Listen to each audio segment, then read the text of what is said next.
गाव, तालुका ते शहर, राज्यात सगळीकडे खड्ड्यांचा कहर झालाय। आजही अनेक शहरांमध्ये खड्ड्यांविरोधात लोकांनी आंदोलनं केली आहेत। पाहूया।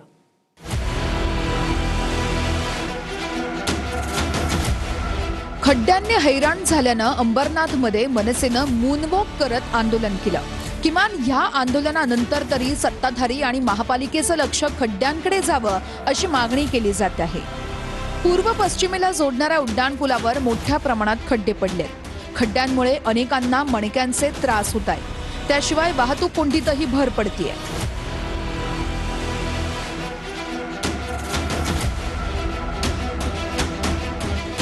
नालासोपाऱ्यामध्ये खराब रस्त्यांमुळे लोकांचा उद्रेक पाहायला मिळाला। वारंवार तक्रारी देऊनही दखल घेतली जात नसल्यानं खड्डे पडलेल्या रस्त्यावरच महापालिकेचे सहाय्यक आयुक्त मनोज वनमाळींची गाडी लोकांनी अडवली। प्रत्यक्ष लोक कशा स्थितीत राहतात याबद्दल स्थानिकांनी अधिकाऱ्यांची कान उघडणीही केली।